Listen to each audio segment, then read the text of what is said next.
The advice I would give people is self-esteem. Developing and building your confidence. It's where the foundation starts. Okay, JD, welcome back to having this conversation. It's very nice to have you here. The conversation for today is back to the 25-year-old. So last week we spent some time talking and giving some advice to the 25-year-old, which supposedly was very well received. And we've been having some other conversations this week, and we got some other questions, which were, okay, coming out of college, what the fuck? What do I do? And I'll give some detail to that. So pre-COVID, let's go 2019 summer, June, which is the time we're living in now. People are finishing school. They're coming out of school. And most people coming out of their MBA or college or university, they're finishing sort of in June. They are ramping up, not for a summer job, but to get real proactive about their career. Mm-hmm. Right? And hopefully what would have happened in, May, April, March, sort of February, some of these pre-conversations would have been had. I'm finishing school, blah, blah, blah, blah, blah. And kids would have launched into their careers. And not kids, I shouldn't say kids, but young adults would have launched into their careers. So here's the question. We got a few questions like, what are the skills needed to compete today? And, what are the self-development we need to focus on? But the first question is because it's not normal times, what should the 25 to 30-year-old individual be doing right now in order to accelerate their career? Right. So in order to accelerate their career when they're not sure where to start because things aren't necessarily normal. Well, let's remove the word normal, but let's just say right now, because of the current climate, there's a massive attitude out there of just waiting and sitting around. And so, what should they be doing right now? You're out of college, you got your degree, you got your MBA, you want to launch into your career, you got nothing firmed up. What should we do? Mm-hmm. So I would say, honestly, if I was in that situation, I'd be looking for what's the practical experience I can get for myself right now. So who do I know who might be in the field I'm interested in, and what are they doing, and what are they noticing that's happening in those fields? Okay. I'd be wanting to reach out to anybody I know to ask those exact questions. How are you finding it's going right now? What are you noticing about the industry that you're in? What are you noticing about some of the pivots or the shifts that are being made in the industry? And what are they doing to survive and thrive in their current environment? I'd be asking all of those questions. Okay. So let's go to the co-op example. Would you tell people to volunteer right now? Would that be good advice? You're 25 Absolutely. years old, 26, 27, you don't have any firm things, but you could lean out and say, hey, let me come and learn about your business. Want to get in your industry. Let me volunteer. Yes? Yeah, no? Absolutely. And make sure that you are an addition to their business, not an extra thing for them to take care of. Because I know even when we've had co-op students in the past, there's been some individuals who are super open and proactive, and we can give them any task and they figure out how to do it and or even come up with suggestions for us. And then there's other people who honestly are more work for us. It's a babysitting job where we've got into the conversation of like, fuck, what are we going to do with them? Because I need to figure out how to look after this person. So yes, I totally agree. 1,000%. Yeah. So looking at it from the perspective of what can I add to you and your business, not what can your business teach me? Because if you or I right now, speaking from our own experience, like you just said, and also the fact that we're super busy just doing what we need to, if there's somebody else looking to me for charity, it's like, there's no more room for charity. We're doing as much as we can. But if I knew it was a bright, intelligent individual who is interested to give and who could perhaps even give me a new perspective that you or I may not have, that would be the other bonus. You know what? I'm just getting my phone. I was going to get it on the computer, but I'll read it to you now. I just got a LinkedIn message the other day. This is someone who reached out to me sort of pre-COVID, wants to get together, yada, yada, yada. Drifted up, didn't hear back, very loose. Actually said, sure, I'll get together with you. They fell through on it. In fact, let me read you the whole messages, man. Okay, I won't read you the whole thing. Hey, this is so funny. I haven't heard from this guy. The last time I spoke to him was January 14th. Jan 14th, 2020. Okay? Yeah. That's 6 months ago. 6 fucking months ago. Okay. And I said to him at the time, hey, reach out to me. Here's my email address. Let's get something set up. So that dribbled into maybe late Jan. Didn't hear any back. Friday, 2:08 p.m. First line, are you hiring? Question mark. I was working a career in face-to-face sales before all this went down. Kind of sad we never got to cross paths. How should I fucking respond to this dude? You don't. Well, no, I do want to respond. I actually, like, there's been some dialogue, but like, this is what you just spoke about, which is, don't go in saying, hey, can I get involved? Can I jump in? Blah, blah, blah, blah. When all you're trying to do is be this, like, little vampire and suck as much as you can. Well, and I think an important perspective to remember is nobody owes you anything.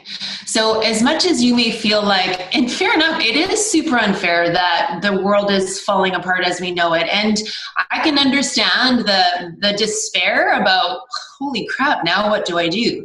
You get to own all of that, but you don't then get to put that on somebody else to say, like, it's your job to, it's sad we didn't cross paths. Well, that's on him.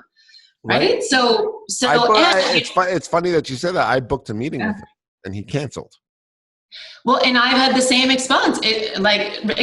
And I think I've even complained to you about it in the office sometimes, where I've planned time in my schedule to meet with somebody because I do want to give back and help. And then they say, oh, Janine, I'm sorry, it doesn't work anymore, or I'm sick, or what have you. Fair enough.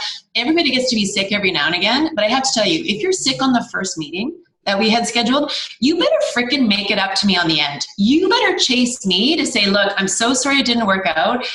When could we meet at a time that's convenient for you? Yeah, but can I actually... You need to make yourself indispensable. You need to show that. So let's talk about, someone said this to me earlier, let's talk about the difference between snowflakes versus mental toughness. So snowflakes are what you just described. I giggled as well. By the way, the person that said this to me, and I know they're watching, so thank you for the terminology, is like a Gen Z.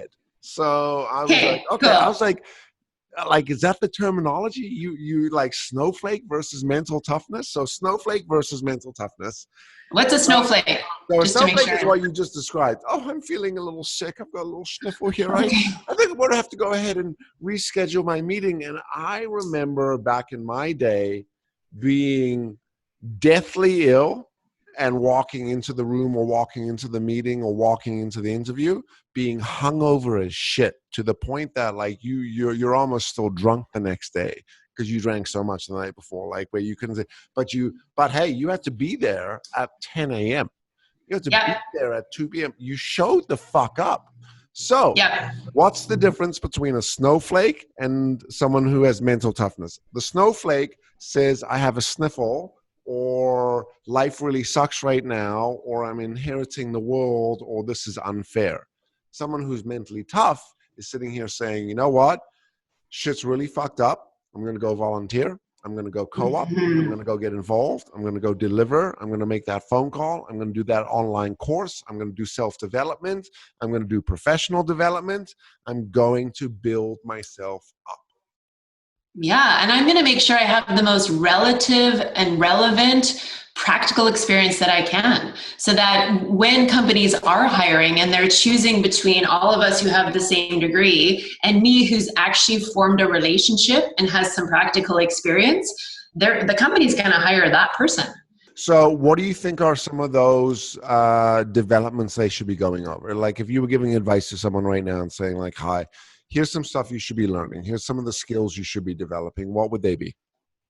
It would be everything practical about the field that you're going into. So there's, when we come out of school, we have a theoretical base of knowledge about an industry. And again, I would want to be interviewing, you can reach out over LinkedIn or Instagram or whoever. I'd want to be interviewing people who are in my field and asking them questions like, what do you wish you knew when you were first starting in this field? Or is there an area of interest in your field that you would like to explore more? And even maybe offering to do some of that research. Because anybody who's running a company has a hard time just running their company and then finding time to do the research that's relevant for knowing even the trends in their industry. So I don't have an exact answer, except for I would be asking for practical examples. And then again, like we've talked about before, anything that has to do with your professional development.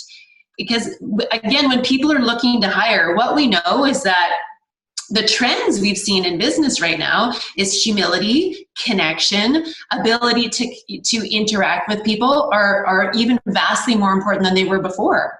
So I'd be looking at, what do I want to have on my resume, and what do I want to be able to speak to when somebody asks me about my story? I want to be able to say, I didn't just golf the whole time.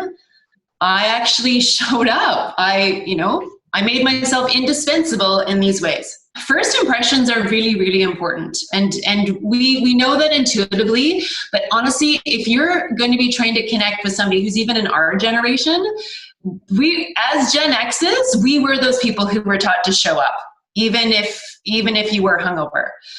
So do that. The other thing is, you and I have both experienced where I had an individual show up in my office and it was noon and she was still kind of drunk and so hungover she could barely stand up. Do you remember that? And she might be watching this too. I do, but like the advice is, you don't walk in at 12 noon like that. You walk in, you hold your shit together for 1 hour, 45 minutes. All you got to do is act, because she didn't smell like alcohol, but she looked like she was in alcohol. She was like, oh, like, right. Maybe. I know. And we all had a bit of a giggle about it in the office, because we were like, oh my gosh, I can't believe it. But we did respect that she showed up. She didn't cancel. And what was really important is what she did next. And we were all impressed with what she did next. Because if she had just made that impression and then flaked on other things, we would have written her off for who we thought she was. But she showed up, and then after that, she followed up well. She came and did a course. She's since stayed in touch. So she's demonstrated that she's awesome. She's kick-ass. So just know. Yeah. She is, and she is going to watch this, and she is kick-ass. And yeah, but that's the point. I think, it might have not been the best impression, but as you said, it was about what she did moving forward. I think at the core of it was the fact, knowing who you were. She showed up, because you would have shown up like that day. That's something that I think you personally identified with. You're like, yeah, while I might be judgmental on whether I think, she drank too much last night, I think this is what went through your brain. Well, technically, you know what? The fact she went out last night, or she drank whatever, but she showed up today. And yeah, I can judge her for being a little wobbly and a little all over the place, but she held it together half decent. And the other thing is, she wasn't coming in for a job, right? No, she wasn't. She didn't remember our meeting afterwards, which was funny.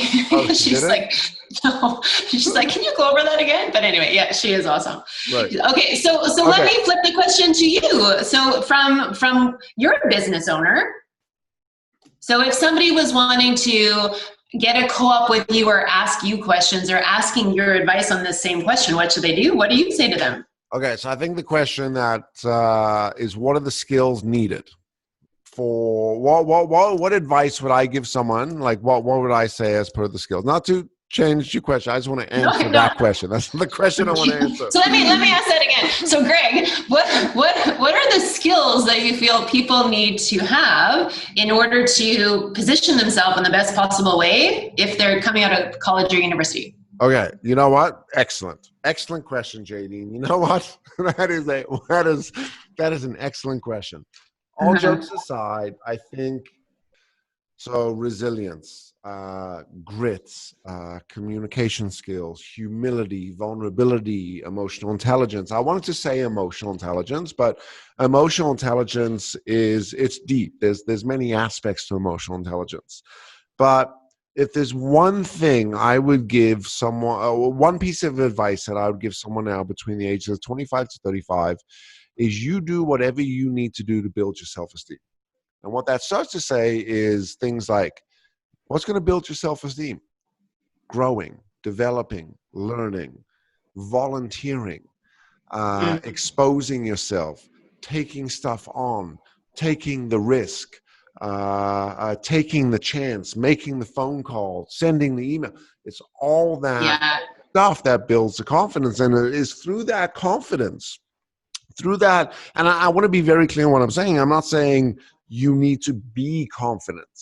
I'm saying we as individuals, and not just the 25-year-old, but like the 35, the 45, the 55, the 65, we always need to be building our self-esteem. And one of the things that, and it's my opinion, I think the thing that's going to build your self-esteem the most, besides self-awareness, which is what we're looking to get to, but is just continual self-development, personal development. Mm-hmm. Mm-hmm. Like, you were a shitty person yesterday. Okay, cool. Now I'm learning some stuff today, and I don't have to be that shitty person tomorrow. So that would be the advice I'd give. Pretty good, right? And what are ways that you would recommend? Now you know why I wanted to answer that question. It's a great answer. So what are the ways you would recommend they do it? Like, I've heard you say, make the phone call, develop yourself, but can you give more specifics? Okay. Yeah. So let me just get in focus here. Okay. So more specifics. I think we're going to come down to the personality. So let me make it easy. If you're a very driving type of personality, I would work on things that allow you to not have, to have not such an, can't even speak. If you're more of a dominant type of driving personality, I would work on things like ego, humility. Mm-hmm. In other words, work on the thing that's opposite to who you are. If you're a nurturing type of personality, I would work on assertiveness. If you're a very analytical type of personality, I would work on things like emotion and empathy. If you're a social, spontaneous, free type of personality, I would work on things like structure and organization and responsibility and accountability. If I'm a more intimidated, withdrawn, sort of avoidant type of personality, I would work on anything that's going to allow me to communicate or be extroverted. And again, this is not advice that if you're introverted, you need to be extroverted. This is, let's work the muscles that we've kind of gotten used to not using. In other words, for a long time, people talk about work your strength, focus on your strength, right? Like, if that's your skill, if that's your attribute, if that's your thing, go there. And I agree with that. 1,000% work that, but also work that other muscle. You're an athlete. You come from a sports background. You don't just work upper body and not lower body. As a runner, they would do upper body workouts. Yeah, absolutely. Right? Because you have to make sure that your weakness doesn't mitigate your strength. Right. So you do have to have enough of a balanced approach. Yeah, right. For sure. And if I love that advice. And I was going to say one of the practical ways we can do this is, even if you have three words for yourself. So here, like, to your point, if I'm dominant, I want to, let's say, be able to recognize perspective. I want to be able to pause, and I want to be able to be inclusive. Let's say I decide those are 3 things that I know are important for how I develop my whole self and how I show up. Having those 3 words, that gives you somewhat of a mantra and a beacon to go towards, that you can tactically remind yourself in the moment, okay, hold on, perspective, or whatever. Right? So if there's 3 words that you can grow into, then you can have a strategy and something to focus on and be able to see where you're moving forward. Because people get frustrated when they feel like they're not moving. So we need to be able to know what the end goal looks like. I totally agree. I like, and you do this very well, where you call it visualization, but actually writing down these goals, putting a plan in place, et cetera, et cetera.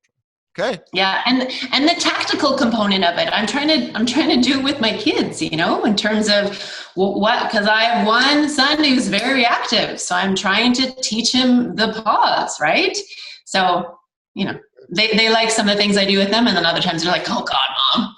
Yeah, well, they're 9 and like 10, or 8 and 10, 9 and 12. 11, 12. Fuck. All right. Okay, we're going to pause there because I think we're doing this hopefully every day, where we want to take one question and have a conversation about it. Yeah, I like that. right? And that's it. So until next time, I guess we'll see everyone later, yeah? Hey, I'm Greg Witz. Thanks so much for coming and checking out the video. If you like that video, you're gonna love the next one. So I'd highly suggest that you click this video over here. And don't forget to subscribe and share.